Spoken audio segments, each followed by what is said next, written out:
Greetings, I am Tom Earl. On this week's episode, we talk drag thinging, belonging, and honoring your anger with CYRO. Check it out.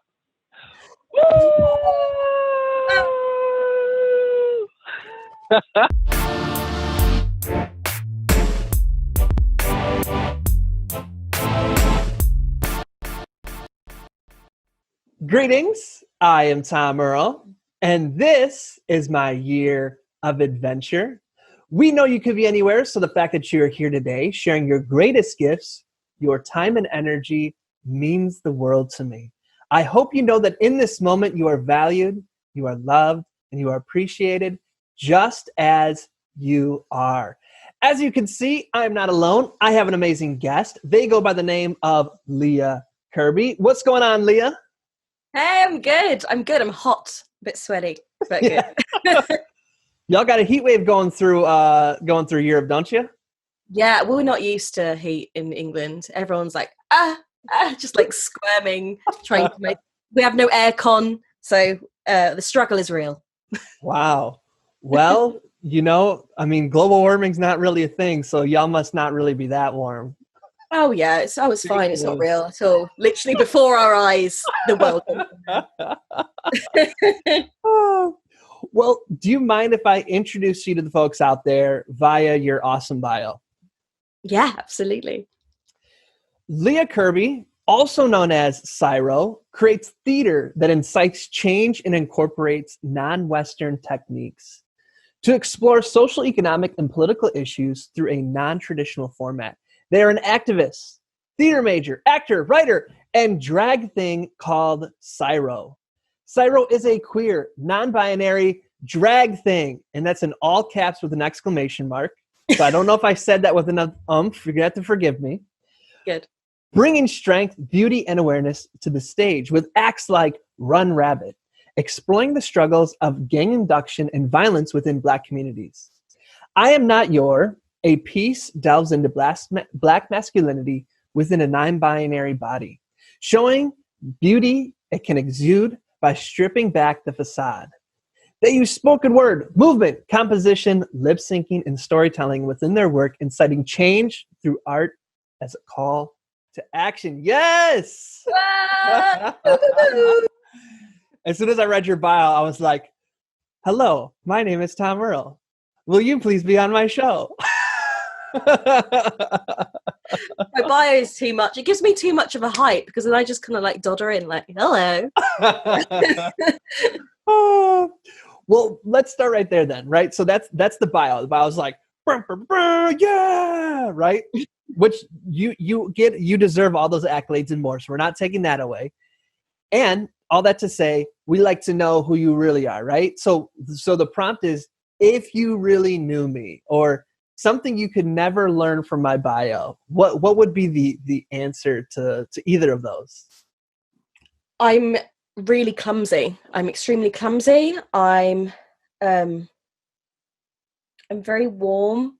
This feels like I don't know if this is an interview or a dating profile. I'm very warm. I'm extremely clumsy. Yeah, I'm a bit of a mix between like Scrappy Doo and Alana from Broad City in real life.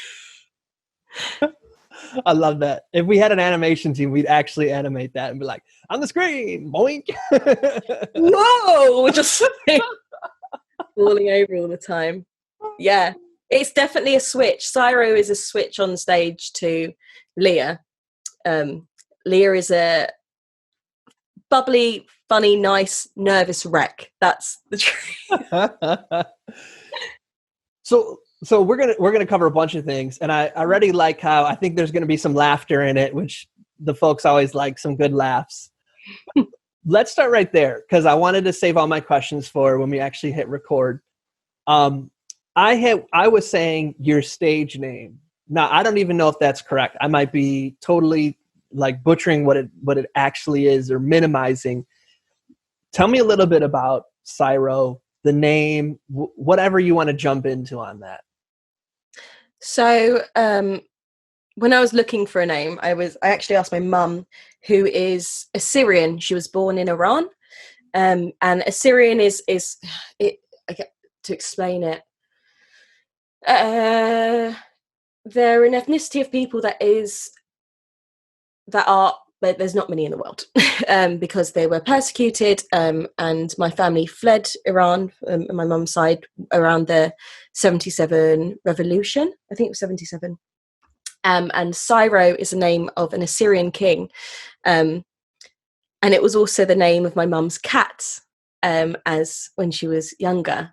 So in my head, I was like, king with the pussy cat. So I was like, oh, it works perfectly. And it's a little nod to a culture and something that I've never been able to touch or experience, and something that no one else knows unless they ask, which I like. It's like a little gift every time. That is true, because I assume people wouldn't racially profile you as Syrian. No, Assyrian, Assyrian. Aha, that makes so much more. Okay, I was thinking Syrian, like Syria. Okay, let's break this down then a little bit. Let's go into mom's origin story. Okay, so folks, we're going to be totally transparent with you. My Zoom just crashed. No easy way to edit that one. So, okay, we were saying mom's origin story, a Syrian, moved to Iran. Talk to me a little bit about how old was she? Where is Assyria? You know, go ahead, go for it. Yeah, so Assyrian is a name for a group of people, an ethnicity, links to religion, and they were all over the Middle East. So there would be parts of Syria and Iran and Iraq back in the day. I don't know the dates, so I'm not a historian. And she was born in Iran. So my grandmother was from northern Iran, Razaya, which I don't believe is on the map anymore. So a lot of the records and everything we have been deleted. So I don't have much information about my history. And my grandmother didn't speak about it much, but we know we're Assyrian. A lot of Assyrians are in LA, I think, in California. Terrible at geography, but a lot of Assyrians are in America, the UK, and some left in Iran. But it was something that they had to hide when my grandmother was living there. My mum lived in Iran till she was, I think, only about 3 or 4, and then lived in Kuwait till she was 13. We were always moving. We're a bit of like wherever my family's from, we're kind of nomads. I'm used to that kind of life. Yeah. How do you think that shaped this kind of this background that we're hearing of? It sounds like there's many elements of persecution in Assyrian identity. How do you think having that that legacy or that ancestry and your mom being a part of it, how do you think that shaped you as you're growing up? Yeah, it's interesting because my grandmother married a man from Manchester, my granddad, northern lad, born in a workhouse. Which is like think Oliver Twist, think that era. So when they married, my grandmother didn't teach my mother Assyrian or Arabic or Turkish or any of the languages she spoke apart from English. So there was this suppression of identity and culture throughout that side of my family. So we found out things actually after she passed, and still to this day we don't really have any links because nothing has been written down, and everything that was written down was destroyed. So the things I remember are food and smells and plates with the engraved and something that is more felt and not spoken, whether that's through shame, wanting to integrate, wanting to protect children and hoping that they were assimilate into English culture quickly. And then it's kind of the same on the black side of my family, of my father, who was the only one born in England, who my whole family came over Windrush and worked at the Ford factory in Raynham. My dad was one of the only siblings that was actually born here. So that there's something in my blood that feels like a lost people's, and like we're constantly moving, and that there's secrets and there's things left to explore. And so calling myself CYRO was a little nod and love letter to that side of me. And then the work I do as CYRO, exploring Black masculinity, and is a love letter to Blackness. Yeah. That's awesome. And I want to touch on all those things, but I feel like we showed mom some origin story love. Why don't we show dad a little origin story love?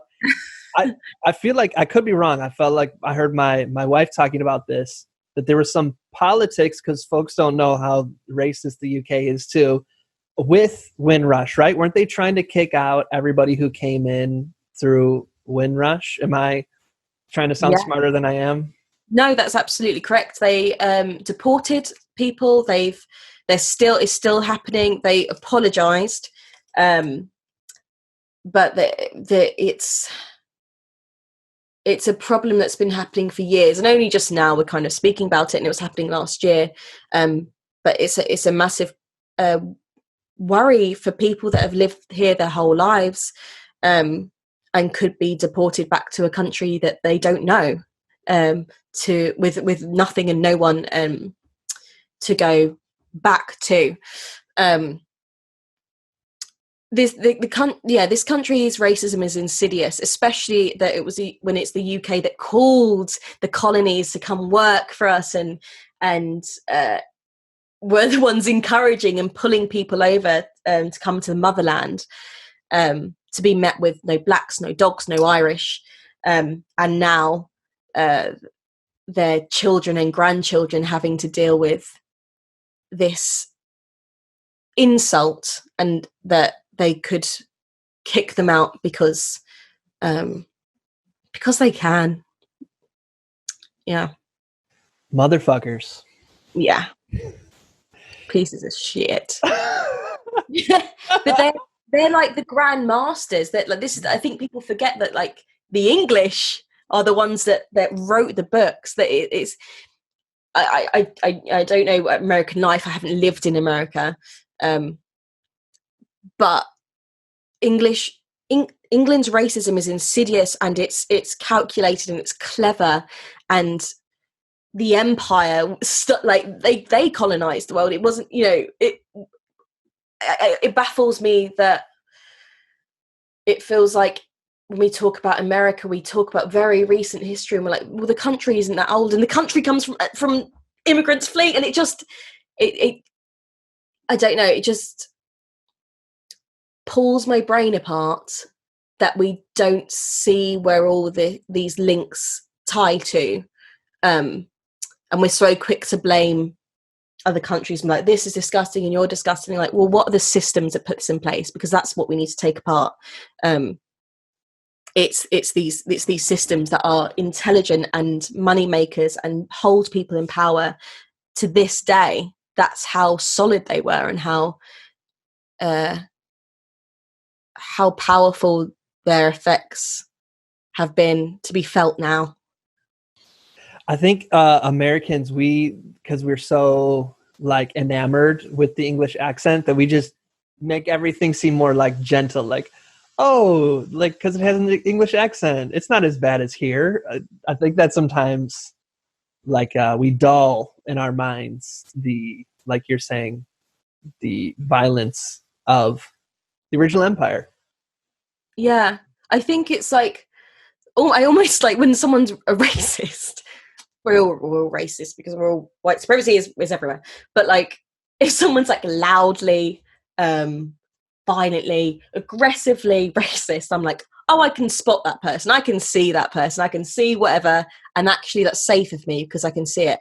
I can't see the person that's interviewing me for a job that is deciding I shouldn't get it because of my natural hair, or the person that's trying to deport my nan, or like it's so, I feel like it's so much scarier when it's done with a smile and a cup of tea, and a wink, wink, nudge, nudge, and like, get over it. And it's light-hearted. And it's something like the English with protesting, even though there have been protests there's something in English culture that I feel keeps us quite suppressed, where it's like, oh, keep calm and carry on, and like kind of get over it, and we'll just have a pint and wait for it all to blow over.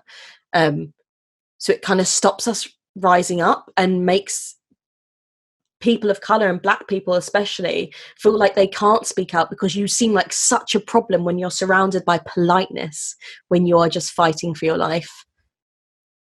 Well, let's see if we're always going in different directions, I anticipate. But if you want to give any social commentary on this, one of the things that you see is sometimes videos of UK police, like, you know, someone's like wielding an axe or a knife, and they like gently like get them to not hurt them. Whereas in the US, you know, like if a black person has like hands, they're like, he's got a gun, and they shoot them, right? So it almost makes it seem like UK police aren't racist compared to here. I imagine that's not true. No, it's just we don't have guns. Big difference. Like that terrifies. I think when I went to America, I was like, everyone's got a gun. Why have people got a gun? But I'm not going to go into that because I don't have enough information. I can't speak as someone not from America. But with the English police, there's been loads of deaths in police custody. My next drag act actually is about Joy Gardner, who in 1993 or 1994 was asleep in North London. This is a trigger warning. Is it right to tell this? Yeah, go for it. Okay. So Joy was trained as a nurse. She was from the Caribbean, and she'd overstayed her 6-month visa. She was working for the NHS. So like, just to put that, like, she's a necessary person that was doing that anyway. And she was asleep in her flat with her 5-year-old son. And the immigration officers barricaded through her door. And in those days, I think it's been banned now, there was this instrument, thing they used that tied your wrists and your feet together. And it was actually a hark back to what they used on slaves. And they wrapped 13 feet of duct tape around her mouth in front of her 5-year-old son, and she suffocated there and then and died.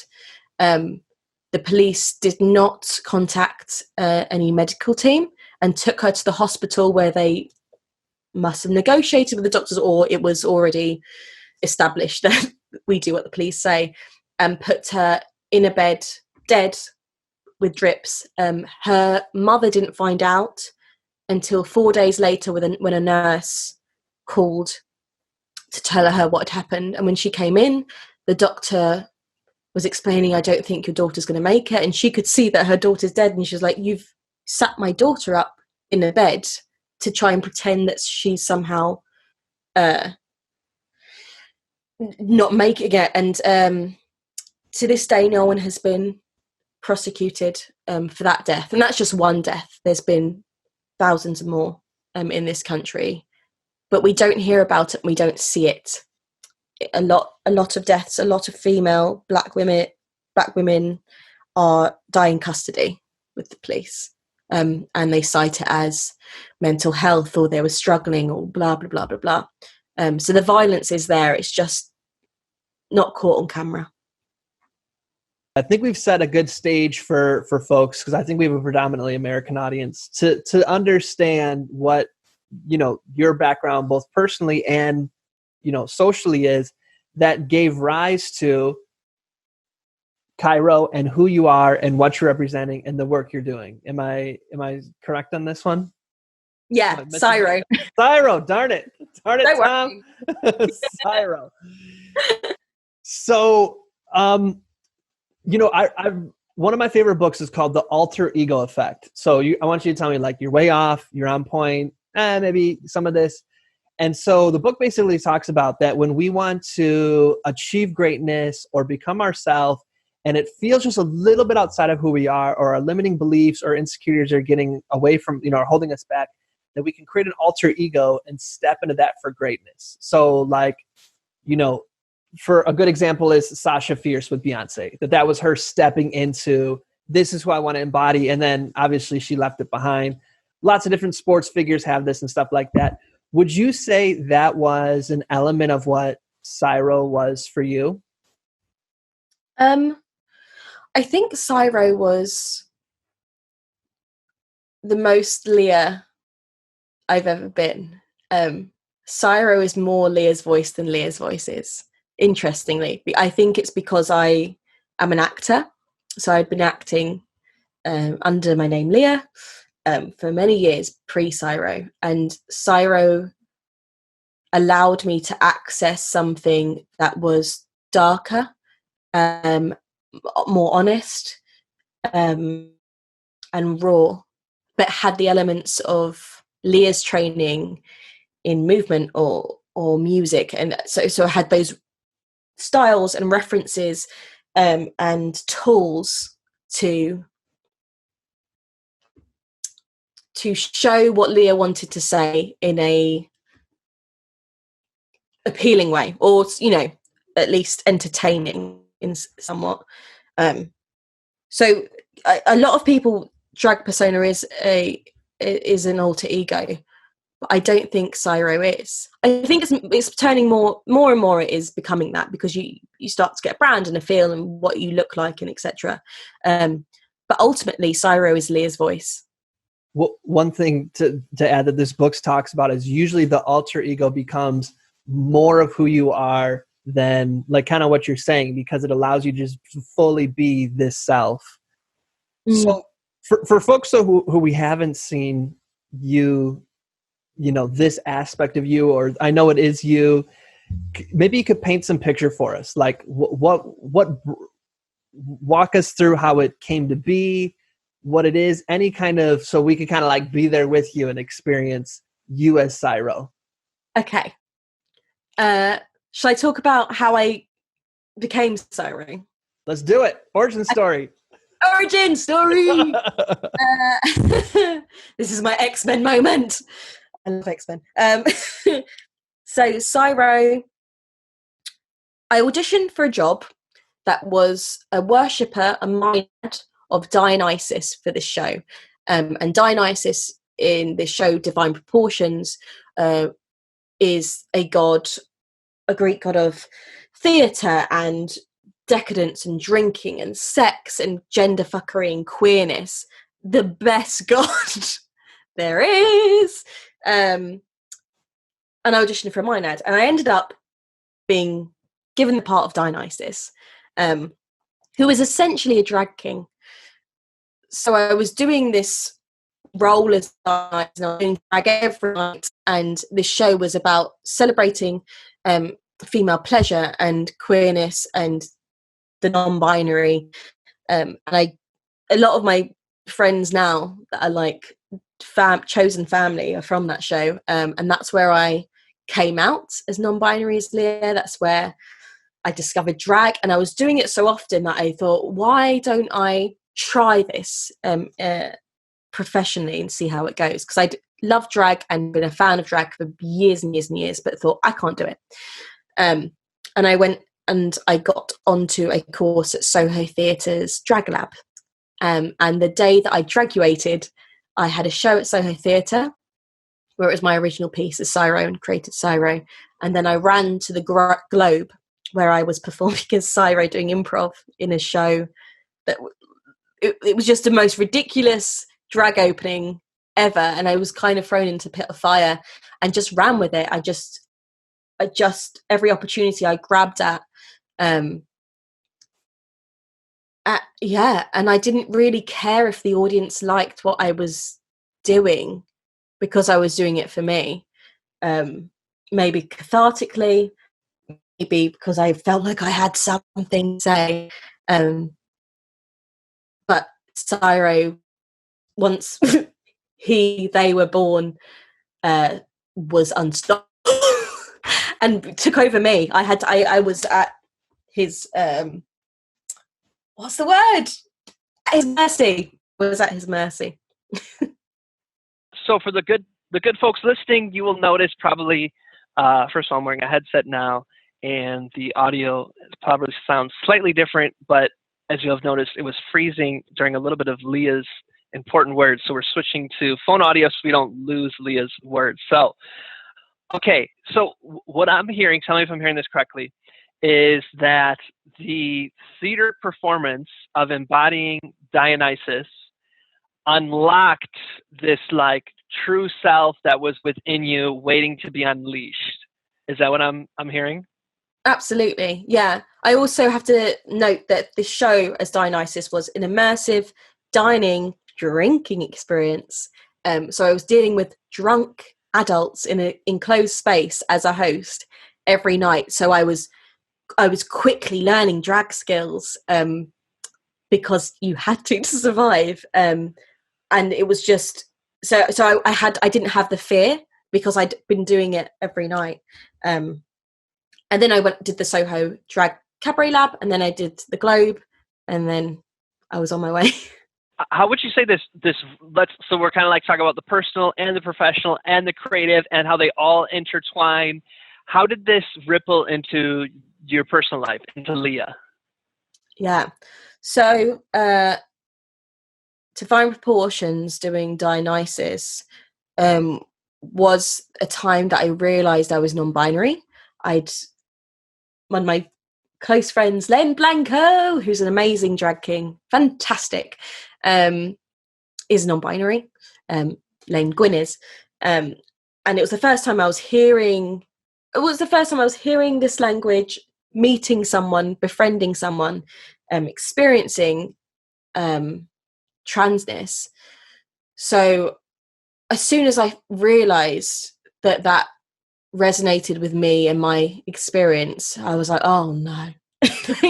Oh, we're doing this, another thing. But I was in such a safe environment to come out. So again, I think it almost happened very quickly because I was in charge of a space that was celebrating queer. Like the door that entered into the dining area was a massive vagina. Like there was everything in that room was made to celebrate the queer and the transness. So I felt very confident in accepting those parts of myself, which might have made it a bit more of a shock for Leah once that show ended and I didn't have that consistent space that was safe. And I'd suddenly unlocked all these things about myself that were catalysts for each other, and like dealing with what's left. You know, I think a lot of us in different ways experience transformations of who we really are in spaces like that. What is your advice for some folks who maybe had a space like that and they own their badass beauty and boldness and badassery, and I don't know, maybe because of COVID or for whatever reason, now they're back in a place where instead of them seeing lots of different awesome people, they're like now the only, or constantly having to come out or re-explain to people. Is there anything that you would share with folks who maybe are relating to what you just said? I would say find solace and comfort knowing that feeling you had of joy, whether that was in a spiritual situation, it was a great job at work, it was meeting wonderful people, it was an experience, etc., etc., etc. That joy came from you. You were experiencing that joy. You were emulating that joy, and it still comes from you. So even though the circumstances allow you to be freer and to feel confident and strong enough to kind of do what you like, you can still have that feeling on your own. And yes, you have to adapt to be safe, to survive, to keep going and sustain yourself. Find the moments in your day and moments in your life where you thank yourself for yourself and allow yourself that moment of pleasure or joy, and whether that's dancing to a song that calls you back, whether it is doing like a group call with people that you miss, or whether it's looking at something, smelling something, cooking yourself a meal, those parts of self-care that allow you to reset and meditate and manifest and start going again. I don't know if that made any sense. I think it did. And you know what? I always say, let's do it for that one person. So even if 1,000 people are like, deep, but I'm not sure, that one person is like, yes, that's who that was for. So we bless and release that. Trust what came through us. So, identity labels is just my thoughts, are really helpful in terms of like signposts. Like, here's a good arena to like, show me love and respect. But then within that arena, we all have like our own little like box seat or whatever scenario you want to use of like, this is what it really means to me in my life and my experience. For you, what is non-binary in your life, in your experience, how it resonates with you? How would you describe that? So non-binary for me, I've started saying non-binary trans masc, because non-binary is an umbrella term for anyone that is not the binary. So that includes genderqueer people, androgyny, gender fluid, trans masc, trans feminine, trans masc femme. There's like, you could just go on. And it's strangely something that I can pinpoint in my youth. I can also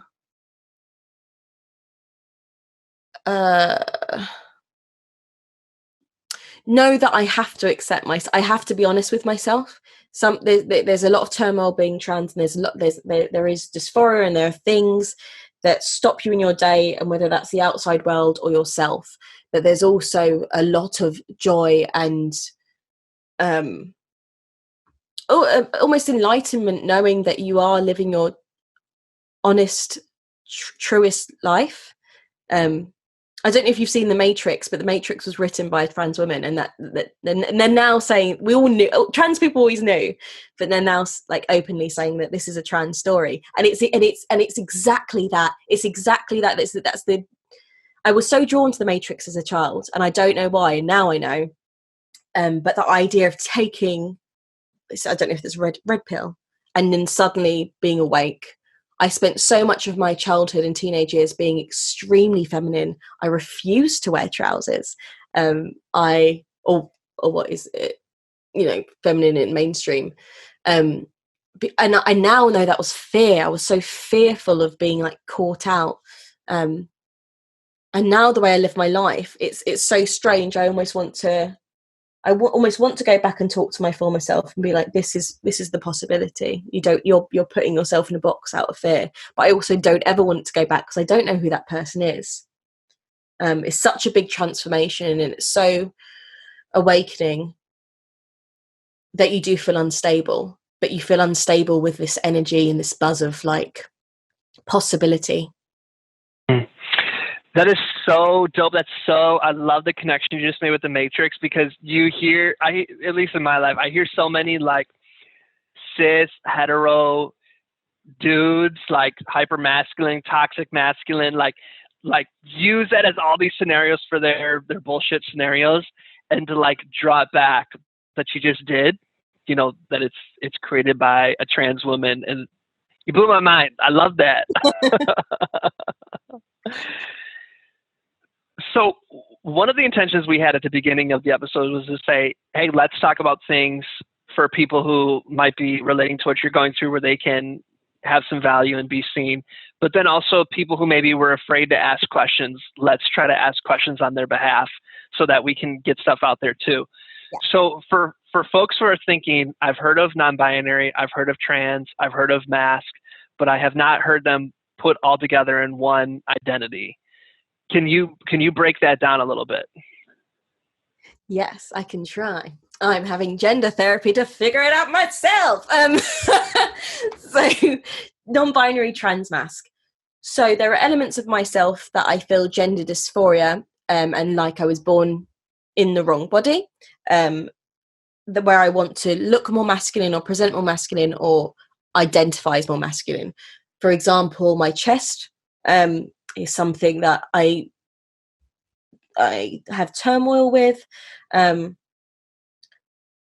so for me, mine being non-binary, I feel both male and female.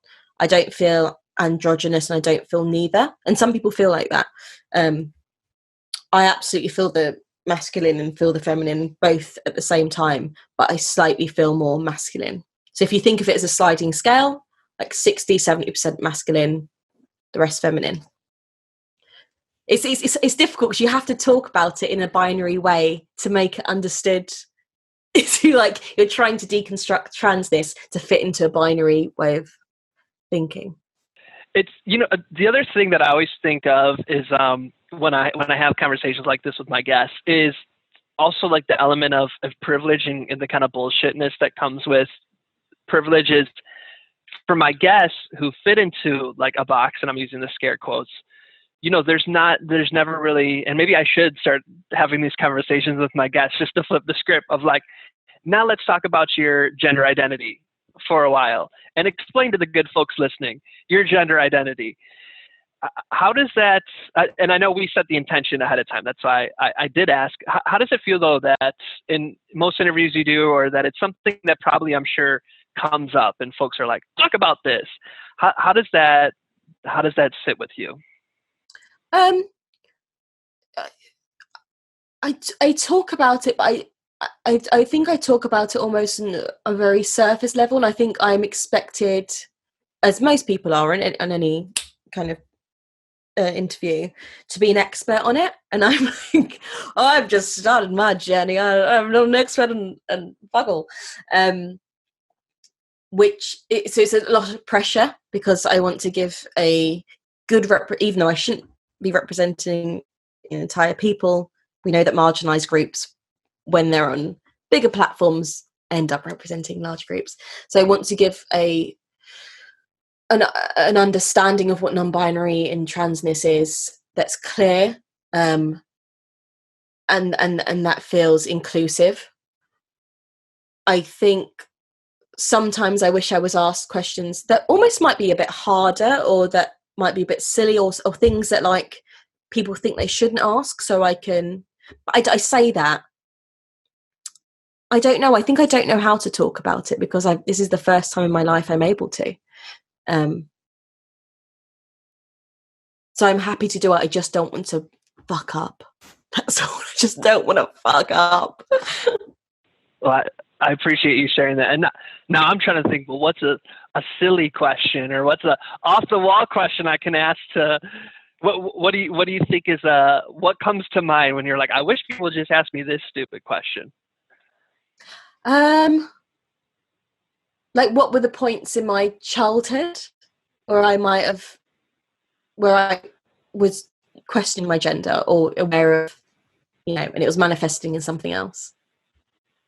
Those are the questions that you do wish people would ask. Yeah. Because I think it would help me more that I'm just like getting free therapy. I'm like, so what happened in your child? I'm like, good. Well, I have heard a consistent theme from folks. It's like, I knew when I look back, I knew very, very young. So, and I'm hearing, so let's go ahead then. What for you, when you think back, where you pointed to like, because of how I was dressing, what for you was like, oh, hell, that's why. I always wanted to be my brother's brother, and I didn't understand why I was called his sister. It wasn't computing in my mind. I was very, I want to say tomboy, but I was a boy. I was a boy in my below 10. I had a boy gang. I was a leader, and I used to go around the playground arm wrestling. But the biggest boys, I was just like, let's arm wrestle. And I wasn't like, I wasn't one of those children like, I only like boys. I liked everyone, but I just had this masc energy about me and this strength. And it wasn't until I hit puberty when the outside world saw me as a sexual being, that everything changed. And I was in a home that was violent and unstable. And so I was grasping at places where I could be in control. And I think a lot of AFAB people and young women will understand that as soon as you hit puberty, you become a sexual object, and you understand that power shift. It shifts so quickly that you can't help but try to change and adapt with it. So I think I understood that there was worth in being attractive or being feminine or being desirable to men from a very young age. And I think I don't think I'm special in that case. I think a lot of women and AFAB people feel that way. And so I began performing. It's what I've always wanted to do. It's what I knew. And I performed this role when I lived my life as a woman so well that it was seamless. And I think no one knew. And I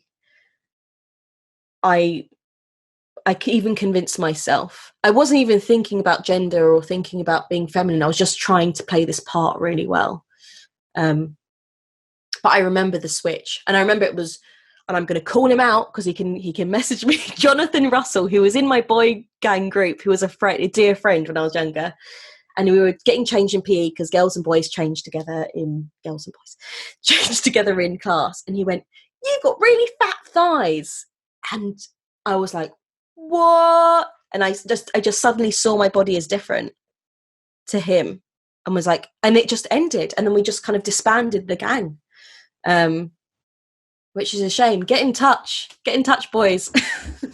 What was the other word you're using? Women and a something? AFAB? Yeah. Assigned at birth. Sorry. Okay. You're helping me out here. I appreciate that. So I always like to ask people, this is my selfishness creeping into the interview. So, my wife and I, we have a beautiful daughter who's almost 6 months. Congrats. So, thank you. So I did, before she was born, I did a series of 20 interviews with as diverse of a crew as I could put together.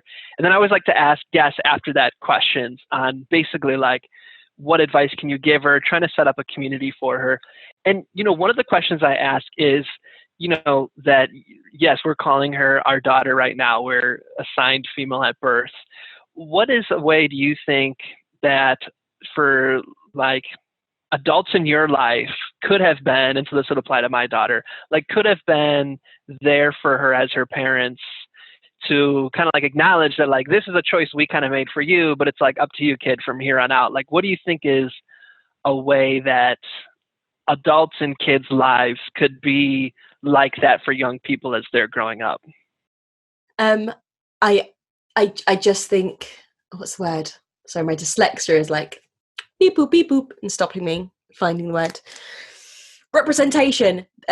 Show, like, let her see all the wonderful people in the world. Let her see non-binary characters and trans characters in age-appropriate cartoons. I do a drag show called Fantabulosa, where we perform a kids' drag show outside for free for children of all ages. We have babies to big kids, and the reaction from that, I just know, regardless of whether those kids do end up being in the LGBTQIA plus family or not, they've been part of and witnessed and had joy with people that are different or maybe the same as them. Let them meet and experience many different stories, because then they have a representation of someone living their life happily. I appreciate that. Is there anything else you want to speak to on kind of this big subject? People can't see I'm gesturing big. I know it's a big subject that we're talking about. Before I want to transition to talking some about your work and your art, but is there anything on your heart that you wanted to speak to that we haven't talked about? Can I say another thing for your daughter? Is that okay? I would love that. Yeah. My favorite thing to talk about. Because I when I was younger and going through turmoil, I used to imagine myself basically at my age I am now, talking to me. So I like idolize the version of myself. And now when I go through things, I ask my younger self. So I'm like, always, there is a circle and a cycle that's constantly happening. Teach her how to say no to anything, like just get her really comfortable with like, no, don't want to do it. Like make it fun. Just like being able to voice her opinion and be supported in that. And whether that's like, I don't want to go to bed, and you're like, you're valid in your opinion, but it's bedtime, like that's fair. Like there's limits to, you can like get her really good at, she might debate the house down about bedtime, but yeah, really valuing her voice, and trusting in it.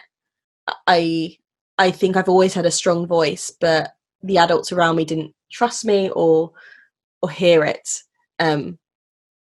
And like that like gut instinct, like the things that you'd say anyway, but I just feel like if I have a chance to talk to any children, I'm like, okay, these are the things I would have needed. I love that. I appreciate that. One of the big points that we have too is to make sure that nobody can give her a nickname until they can fully say her name many, many times with comfort and ease. No going right to a nickname. You will learn her name. So that's one of our big things we want to drive home to. So let's talk about your work. What are you working on right now? Talk to us a little bit about that, or anything you want to talk about from your past work, but I know you're working on some really powerful stuff right now too as well. Yeah. So when this airs, it'll be over, but on this Friday, I'm doing a webinar on deconstructing political drag with Slay at Home, which is run by Humblebee Creatives. Please follow them. They're incredible. They focus on care leavers and trans POCs and queer people of colour, and they're just fantastic and are doing many, many wonderful things. I'm also finishing my final draft for my play, Wings. Maybe by the time it airs, I might be having an R&D. I don't know. Hopefully, fingers crossed. Next year in March, I'm going on tour with Noir the Tour, with Shea Coulee, Bibi Sahara Benet. Oh my God, I've forgotten the rest of the acts, but some incredible black drag queens and King Bojangles. So that'll be happening afterwards, it says, which is really exciting. And just if you just keep on my Instagram and stuff, I post everything that's going on there, and share other artists that I love as well. So folks, though, show notes today, tomworld.com/CYRO. CYRO is spelled CYRO. tomworld.com/CYRO. But don't worry, we're going to get to all that. People are thinking, usually we start talking about all this kind of stuff when we're about to wrap up, but we are not wrapping up. Before we move on, though, I know we did talk about some deep stuff. So do you want to pause and fan? Do you want to keep rocking and rolling? What do you want to do? I'm good. Pause and fan. Oh, you're good. Okay. So let's start with political drag. What is political drag? For me, political drag is drag. Drag is political. But specifically, political drag is when you're using drag to, for me, either expose or tell a story of something, someone, or an event that you feel is unjust or needs to be seen, or needs to be analysed or questioned. So I use a lot of personal experiences to get into the stories. I think it's difficult to kind of tackle like racism in a drag act, that you can't. So it for me, it's more meaningful and honestly easier to talk about if I'm using a personal experience of something or someone's story that I've had a personal experience hearing. Like Joy Gardner, I heard about her through a friend that was writing a play about her. So there's like this link of intrigue that leads you to articles and lectures, and you have to ingest so much information about the subject that the hard bit is then picking out key moments where you can tell this story authentically and not minimize it. Whether I do that well or not is a question. So then kind of within this vein of talk, so I'm venturing outside of my lane. So I do, and tell me if this is an in-group conversation, Tom, get out of here. But one thing that I do hear comes up is the intersection of race within drag community, and kind of who gets spotlighted, who gets the stage, who gets the TV deals is usually folks who look white or can pass for white. And I hear you intentionally talking about, folks who are people of color and folks who are Black within the drag work that you're doing. Do you want to speak to that at all? Yeah. So there's one thing I'm kind of using for my foreseeable future is that I no longer want to be palatable, and I'm aware of my privilege as a light-skinned Black person, that I can't speak from a dark skin experience. I can't speak for all of Blackness, but what I can do is speak from my personal one. And I think that's the key to anything is don't try to be a martyr. Don't try to speak for everyone. If you're being honest and truthful, or you're trying to take someone's story and go, this is their story and I respect this on its own, and I'm not trying to become this or take the spotlight away from this, that's where it's authentic. But like, whiteness is celebrated everywhere. It's celebrated in Black communities, it's celebrated in Asian communities, it's celebrated in obviously Western communities. We can't forget that colorism exists. And I think knowing our history and knowing where that comes from is important for us to unpick it. We have to be honest with ourselves. And there's a lot of, and I talk about Blackness, and I use drag because Blackness and queerness and transness don't necessarily mix very well. And so the people in society that usually facing the most violence are like trans women of colour, trans people of colour, because they're both being rejected by the Black community and the white community and the queer community and there's a lot going on, but it all comes down to like patriarchy and white supremacy. It runs deep. I appreciate you sharing that. You had mentioned, the word Western, which made me think, the mental note that I made to myself when I was reading your bio. So you talk about on your bio incorporating non-Western techniques and non-traditional formats. Can you talk a little bit about that? Yeah, I trained in world performance at East 15.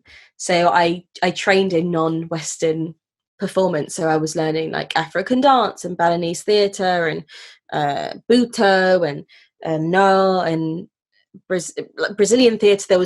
So I was learning kind of everything outside of naturalism and Stanislavski. I can't even say his name because I don't care. Like outside the normal actor training that you think of. So I use all those techniques and styles in my work. Yeah, that's basically it. So let's then talk about one of your upcoming works, I Am Not Your, right? Is that your most upcoming work? No, that was my first ever piece, I Am Not Your. Okay. I'm reading the bio wrong. What's the name of your upcoming work that you're working on that you're saying is going to be hopefully ready soon? Talk to us a little bit about that. Oh, my new drag act. I haven't got a name for it yet, but it's the one that's about Joy Gardner. And it's... I want to tell the story of what happened to Joy in the middle of the track, and I'm trying to figure out what's the best representative without actually using duct tape. One, because it's like you can't kind of maneuver it, but also to like show how long 13 feet actually is to an audience. But you have to think about like keeping up the pace. So it's going to be an explosive performance. Like it starts very high energy. I don't want to reveal what track I'm using. And then it ends at the moment with a rap about police brutality. So it's about police brutality, but specifically about Joy Gardner's case, and exploring freedom and what freedom looks like when you have someone Black and happy dancing and saying like this, because I think there's some people are scared of anger and sadness, and I think they are such wonderful, fueling, nourishing things if used in the right way. There is no bright side to persecution. There is no like silver lining to injustice. And we need to look it in the face and not go like, oh, well, things will get better. No, we need to like sit with it, as the people did before us, that we can sit here with it and, get used to fighting for things that are right and things that need to be done. So you had mentioned before we hopped on that you would like to share an excerpt or a monologue from the upcoming work. Oh, would you be able to? Yeah. Is this the same thing or is this something different? That's something different. I'm so sorry. I went on a massive tangent about my new drag piece, but No, I'm glad we did. Yes! Let's do it. So now talk to us about your play. What's the play? Set the stage for us. Set the stage. Okay, so Wings is about the hierarchy in the LGBTQIA plus community. So it is set. I can hear the puppy downstairs crying, and that's like breaking my heart. I'm so sorry. So it's set in two places actually. The queer place, which is kind of where I perform my experience, a lot of basements. It's a place where a lot of drag kings perform drag things, cabaret, queer, like alternative, underground. And then there's a gay bar called Wings, which is kind of based off of Heaven or GAY. I don't know if you'll know any of those places, which is a typical gay bar that has a lot of white older gay men in it. And in the gay bar, it's well known that like there are policies that don't let people that are AFAB or women in, things like no fats, femmes or Asians, no blacks. Like there's a lot of racism, transphobia and sexism within the LGBTQA plus community, and groups are quite separate actually. I think that people assume because at Pride you see rainbows and it all seems so happy that we're all one big happy family, but that's not the case. And a lot of us don't intersect. And within this story is Kay, who is a young Black gay boy who has been raised by his chosen family from the queer place. So he's had this upbringing only for the last few years of his life, but that's his life. That's very matriarchal, that is extremely liberal, to a point where he's seeking out something different and he gets a job at Wings. And it's about family and belonging, and home, and how the owner of Wings and the owner and matriarch of the queer place can either co-parent and bring up this young Black boy, or they can't. Can they coexist? Damn, I want to see this.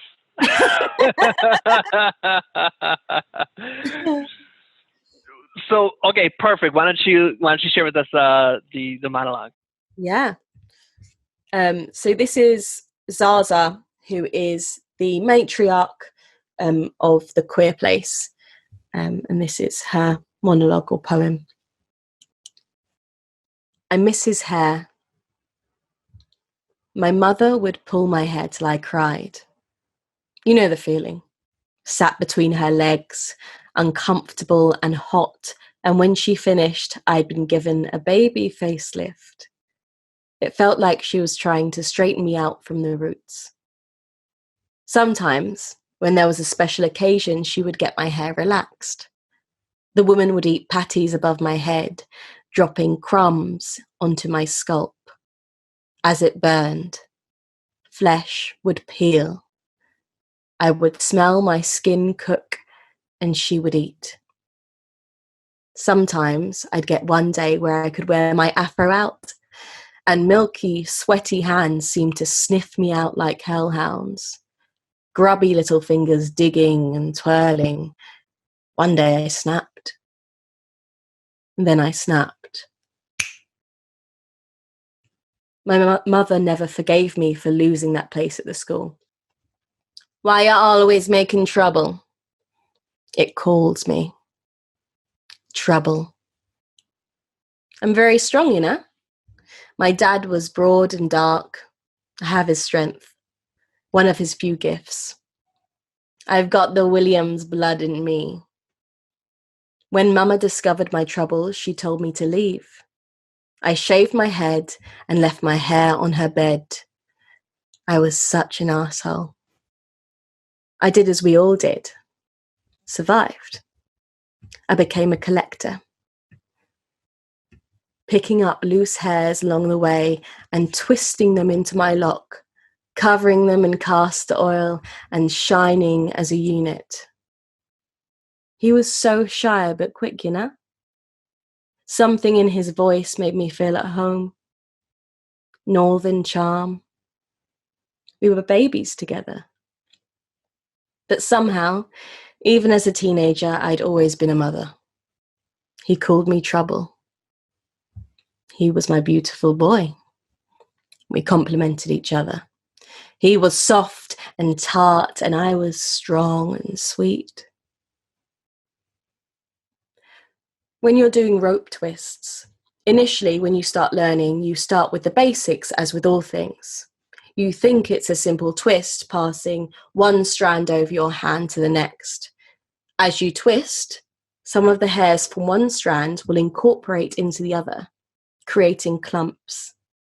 You can choose to brush out the clumps, which can cause damage, or you can fuse. We chose to fuse. Now, the healthiest way to Afro hair care is to detangle with your fingers with care. This is a meticulous process that takes time, and when you're young and queer, time leaves you fast. So instead, we discovered rope twisting.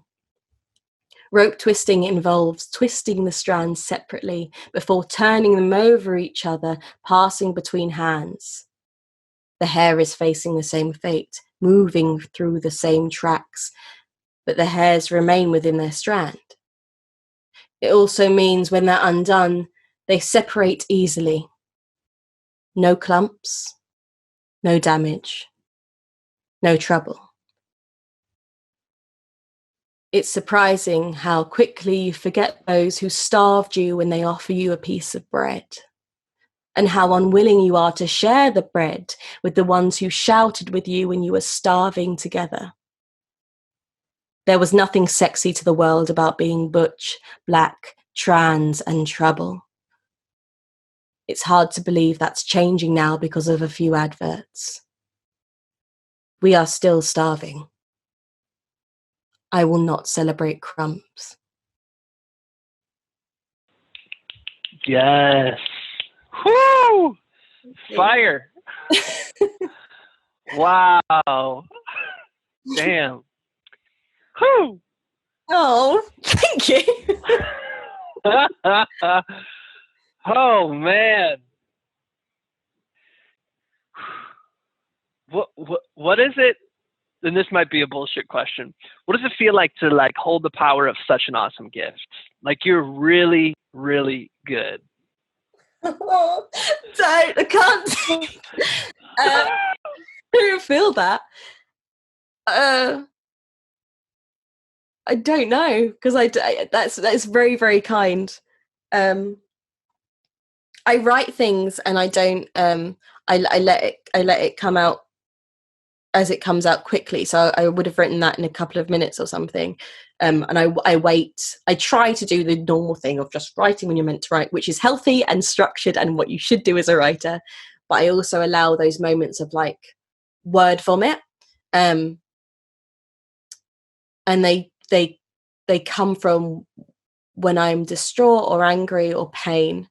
And I think to all the people out there who have gone through abuse or trauma, there is something that you have that is like powerful and unlocking, where you learn to survive, and you can manifest that into your work, and focus it and use it as this fire. And that's what I do. I think weirdly there's been a gift from my life experience where if I don't write it down, then it feels like it's not real, because when you're in situations that feel uneasy, you lose grasp of reality. And so sometimes your words, and whether that's a journal or anything, become your reality. So always honor your anger, and always honor your words. Yes, I love that. Especially we're in such a time of like fake positivity, you know. So I think I heard someone, I think a previous guest and I called it toxic positivity, where it's just like, so I love how you keep bringing up honor the anger. A question I was going to ask you is, where does it come from? And right as I thought the question, you said the word "it comes from." I was like, "Oh, I love the synchronicity." Oh, you know, but let me, since it came up, you said at the same time, I want to honor that something is begging it to be asked. So for you, like, what is creativity? Where does it come from? I know this is another one of these big questions of, you know, let me just give some examples. Like for me, my job is to get out of the way, right? So that's why, like, if I'm thinking about something, if I'm like, I'm really pissed off about this, let me write about it. Yeah, but then I have to like let it go and just. That's why I like free writing too, because I just get out of my own way. What for you is kind of your philosophy or anything you want to speak to of the where does it come from? Yeah. Where does it come from? I'm a group player. I love working with other people, and I think comedy comes out when I'm with other people, because I have this need to impress and be liked. And I love that. I love that. And then when I'm on my own, comedy does come out, but in those moments of like, oh, if I'm triggered by something or something happens, like I lost a friend in lockdown over a race thing, and I bring that up because I wrote a monologue in that play that's basically about that, but it worked within those characters. So like I repurpose my pain into something useful. And it's not to diminish like what's happened or anything. It's actually for me to go, this happened and this is what I feel and this is how I'm going to manifest it. So whether that's like drawing for you or running or like praying or whatever it is, it's like you're it doesn't necessarily come from pain and trauma. It comes from me wanting to speak. I love that. So many questions I have. Awesome. Okay, one question. Just before you step onto the stage and you hear the music or you hear the audience, or maybe it's complete silence, what goes through your mind just before you step on? Maybe somebody's called your name, or you know, like 3, 2, 1, I'm out there. What goes through your mind? Diarrhea. Sorry, it's true. I have terrible stage fright. I want to be sick. I want to run away. I don't want to be there. I think, why have you put yourself in this position? And I say this because all of that, like, and there's been many a time when I've thrown up before I've gone on stage. I kind of like just before, like I go on, I will psych myself into the place where like I kind of ground myself and own the space. I do that a lot for drag, or if I'm literally shaking, and I think it's why people think I'm a good mover. I'm just having an anxiety attack and making it look like I'm doing something. Like use what your body is giving you. So if your body is feeling like it wants to be still and is finding the power in that, do that. If there's a rhythm in you, like just go with it. Try to listen to your body and don't force it to do something that it doesn't want to do. I've learnt this from being uneasy on my feet, maybe a slightly hungover, for a show, and I had to jump off a bar And I thought, just go for it. Don't, because I was like, just step off. And I just spat, carried on singing. Luckily, it was Dionysus, and he's a drunk. So I get away with everything. But yeah, listening to my body and trying to ground myself. It doesn't always work. Fake it till you make it. That's my only advice. Well, okay, so if you have stage fright, if there's the worry, I'm also guessing that there is also the fear of like the larger repercussions of society with the kind of work that you're doing. How do you find the courage or whatever, the grit to do it anyways? Community, having a support network of friends, even if I don't see them in person very much, that I know I can call upon. Chosen family is everything. I think chosen family is important even when you have biological family, because that's your community. That's us working as group. That's us like wanting to be close to people and feel safe. I'm literally hugging myself. Also, I feel like for a long time I was looking for someone to speak for me, and I was like, why aren't I seeing people that look like me, or why isn't there someone on TV or theatre or whatever that is telling my story, and like waiting for a leader. I think something in me, honestly, is I'm a bit sheep-like, which isn't bad, but I tend to shy away from leadership, and this is the first time in my life that I'm doing it. And what I've learned is, like, everyone that's in a leadership position, unless you're a psychopath, I don't think they necessarily aim to be there, but they're filling a gap that they saw was necessary, and they're deciding to use their voice to do it. And no one knows what they're doing until you do it. So if you feel like you're not seeing something represented, then it's you that needs to fill it. Yeah. I love that. It reminds me of M.K. Asante Jr. He says, if you make an observation, you have an obligation. That's what that reminds me of. Yes. Also, I have the privilege to do it as well. Like I'm aware that I'm lighter skinned, I'm attractive, and then we don't like saying it, but I am like that. I can make something that is very political look kind of appealing, and use tricks like music and structure and things to be like, oh, this is really entertaining, and then I'll be like dropping in like, check your privilege, what, like just throw in your politics and what you want to change with a good beat. And you can do it that way, and you can do it in different ways, but yeah, let it be who you are, let it be in everything. Yes, amen. Okay, so before we head out, we didn't get a chance to touch on it, so I want to now. It's in the name of the episode. It's in your bio. For the folks who are wondering, what is a drag thing? What is drag thinging? Can you break it down for us? Okay, so you have drag queens, as many people at home I'm sure will know, and you have drag kings. I put myself bang in the middle with drag thinging because it's also all-encompassing.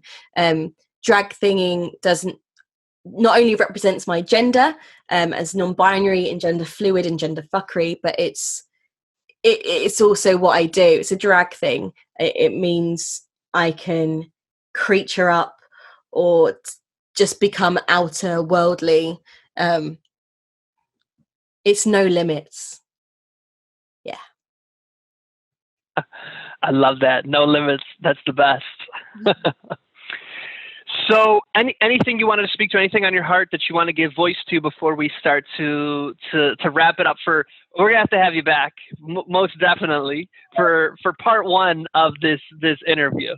Anything on your heart you want to give voice to?